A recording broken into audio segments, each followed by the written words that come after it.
ये कहानी अनिकेत की है जो आपने बड़े भाई की शादी में घर जाने के लिए हैदराबाद स्टेशन में बेसब्री से कोलकाता जाने वाला ट्रेन का प्रतीक्षा कर रहा था।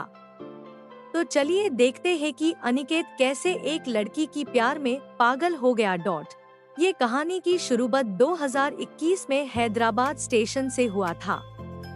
अनिकेत कोलकाता की बरसात के रहे वाला था और उनके बड़े भाई की शादी में आपने घर जाने के लिए हैदराबाद स्टेशन में ट्रेन पकड़ने के लिए ट्रेन का प्रतीक्षा कर रहा था। उस वक्त जनवरी का महीना था और ठंड बहुत ही गिर रहा था और अनिकेत का ट्रेन रात की 9:15 में था। एक खूबसूरत लड़की आपने हाथों में बैग लेकर भागते भागते अनिकेत के पास आया और कहा, आप बता सकते हैं कि हैदराबाद से कोलकाता जाने वाला ट्रेन कब तक आएगा? अनिकेत स्टेशन पर एक बेंच पर बैठा हुआ था।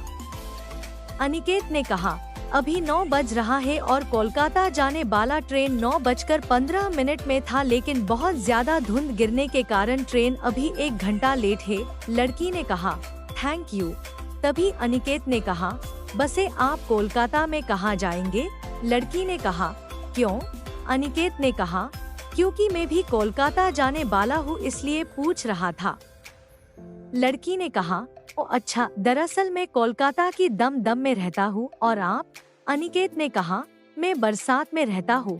दोनों में बातचीत के दौरान लड़की ने अनिकेत के बगल में बैठ गया। तभी अनिकेत ने लड़की को 1 कप कॉफी का ऑफर किया। लड़की ने कहा, हाँ, इतना ठंडी में 1 कप कॉफी चलेगा। अनिकेत ने 2 कप कॉफी लाया और 1 कप उस लड़की को दिया और 1 कप खुद लिया। कॉफी पीते पीते अनिकेत ने कहा, हेलो, मैं अनिकेत हूँ और आपका नाम? लड़की ने कहा, मैं प्रिया हूँ। वैसे आप हैदराबाद में क्या करते हो? अनिकेत ने कहा, मैं यहाँ एक IT कंपनी में जॉब करता हूँ और मेरा बड़े भाई की शादी में मैं घर जा रहा हूँ। अगले फरवरी फर्स्ट वीक में मेरी बड़े बही की शादी है। और आप? प्रिया ने कहा, मैं यहाँ BSc का पढ़ाई कर रहा हूँ और 1 साल बचे हैं। मैं भी आपने बड़े बहन की शादी में जा रहा हूँ और उनका भी फरवरी फर्स्ट वीक में शादी है। उन दोनों की बातें करते करते कोलकाता जाने वाला ट्रेन आने की अनाउंस होने लगा। तभी अनिकेत ने प्रिया से पूछा, आपकी कोच नंबर क्या है? प्रिया ने कहा, AC 3 टायर B10 और आपका?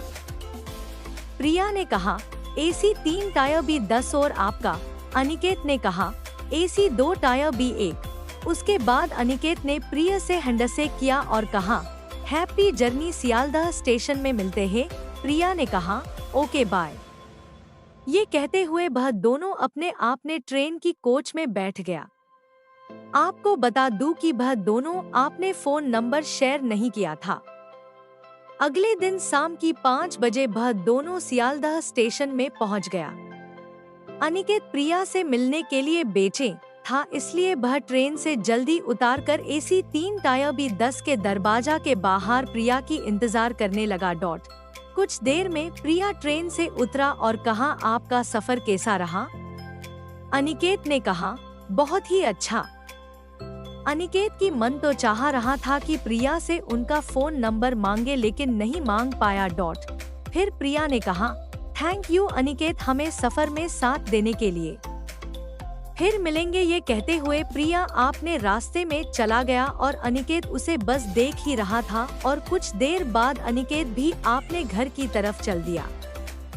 आपको बताऊं कि अनिकेत और प्रिया को पता ही नहीं था कि उन दोनों की जिंदगी में एक बहुत बड़ा सरप्राइज आने वाला है। वह सरप्राइज क्या है, चलिए जान लेते हैं।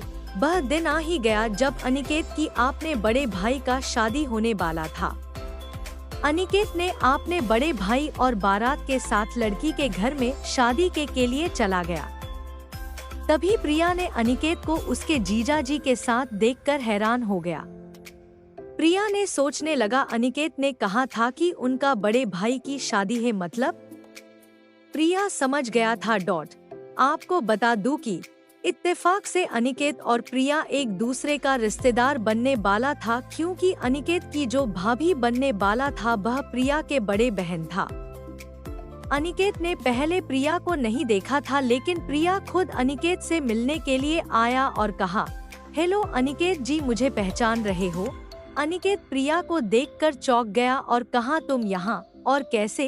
प्रिया ने कहा, मैं भी तुम्हें देखकर हैरान हूँ। तुम यहाँ और कैसे? फिर दोनों ने आपने परिचय दिया और ताज्जुब की बात है कि वह दोनों ही एक दूसरे का रिश्तेदार निकले। वह दोनों बहुत खुश था, खास करके अनिकेत, क्योंकि प्रिया को वह बहुत पसंद था। शादी होने की 2 दिन बाद प्रिया ने अपने बड़े बहन को फोन किया और वह फोन अनिकेत ने उठाया। फिर उन दोनों में बहुत बातचीत हुआ। आखिर में प्रिया ने कहा, अब से तुम अपने नंबर से मुझे फोन करना, मेरा फोन नंबर दीदी के फोन से ले लो। उसके बाद प्रिया ने आपने फोन काट दिया। एक दिन अनिकेत ने प्रिया को रात 8 बजे आपने घर की बेलकुनी से फोन किया और कहा, प्रिया कैसा हो? प्रिया, हाँ ठीक हूँ, और तुम? अनिकेत, हाँ मैं भी। कब जा रहे हो हैदराबाद? प्रिया, 10 दिन बाद। और तुम? अनिकेत, मैं भी, लेकिन अभी तक टिकट नहीं कटा। प्रिया, मैं भी अभी तक टिकट नहीं किया। अनिकेत, तो एक काम करता हूँ, मेरा और तुम्हारा एक ही साथ टिकट कर लेता हूँ। प्रिया, ठीक है कर लो। अनिकेत ने अचानक पूछा, तुम किसी से प्यार करते हो? मेरा मतलब तुम्हारा कोई बॉयफ्रेंड? प्रिया, अचानक ये सवाल? ना, अभी तक तो कोई नहीं। क्यों, किसी से प्यार करते हो क्या? अनिकेत, हाँ तुमसे। प्रिया, पागल हो गया क्या? मजाक मत करो अनिकेत, सही बताओ ना, कौन है वह खुशनसीब लड़की जो तुम्हारी होने वाला है? तभी अचानक अनिकेत की भाभी आ गया और कहा, अनिकेत किससे बात हो रहा है? कोई पसंद आ गया है क्या?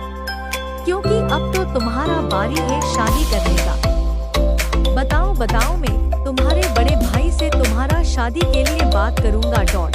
अनिकेत ने कहा, भाभी मैं आपकी बहन प्रिया से बहुत प्यार करता हूँ। वह मुझे पहली बार हैदराबाद स्टेशन में मिले थे, तभी से प्रिया मुझे बहुत ही पसंद है और उस वक्त मुझे मालूम नहीं था कि वह आपकी बहन है। भाभी ने कहा, ये बात है, मैं आज ही मम्मी पापा से बात करता हूँ तुम्हारी और प्रिया की शादी के बारे में। भाभी ने राजी इसलिए हुआ था कि भाभी को पता था कि अनिकेत एक बहुत ही अच्छा लड़का है और प्रिया को वह बहुत ही ख्याल रखेगा और ये परिवार भी बहुत अच्छे हैं। हम दोनों बहन एक ही परिवार में बहुत खुश रहूंगा। अनिकेत बहुत ही खुश था। अनिकेत के भाभी ने किया और सारे बात बताई। प्रिया ने दीदी के बात सुनकर वह भी राजी थे, क्योंकि प्रिया भी अनिकेत को पसंद करने लगा था। भाभी ने आपने मम्मी पापा को फोन करके सब कुछ बता दिया और उनकी तरफ से भी अनिकेत और प्रिया की शादी के लिए राजी था। प्रिया ने अनिकेत को फोन किया और कहा, अब तो खुश होना। अनिकेत ने कहा, मैं तुम्हें पाकर बहुत खुश हूँ। अब इस जिंदगी में मुझे भगवान से और कुछ नहीं चाहिए। और तुम खुश होना प्रिया। प्रिया, मैं भी तुम्हें बहुत पसंद करता हूँ और तुम्हारे साथ साथ जन्मों तक बिताना चाहता हूँ, लेकिन एक बात, मेरी पढ़ाई खत्म होने की बाद ही ये शादी होगी। राजी? अनिकेत, ठीक है बाबा, मैं भी चाहता हूँ कि तुम्हारी इतना सालों की मेहनत कुछ दिनों के लिए बर्बाद नहीं होने देगी। दोनों बहुत खुश थे। 1 साल बाद प्रिया की पढ़ाई खत्म होने के बाद ही वह दोनों धूमधाम से शादी कर लिया। अब वह दोनों एक दूसरे को अपने जीवन में पाकर बहुत खुश हैं। निष्कर्ष, हम सभी ये ही सोचते ही अगर हमारी जिंदगी में भी एक ऐसी most romantic love story in Hindi romantic love करने वाला मिल जाए तो हमारी जिंदगी भी खुशी से भर जाएगा। लेकिन आज के जमाने में सच्चा दिल से प्यार करने वाला बहुत ही कम मिलता है। कोशिश करने से आपको भी एक सच्चा दिल से प्यार करने वाला मिल जाएगा। मैं उम्मीद करूंगा कि आप भी जिससे प्यार करेंगे आपने सच्चा मन से और आपने दिलो जान से मोहब्बत करेंगे, ताकि आपकी प्यार आपको मिल जाए और आप और आपकी प्यार दोनों की रोमांटिक लव जीवन खुशी से भर जाए।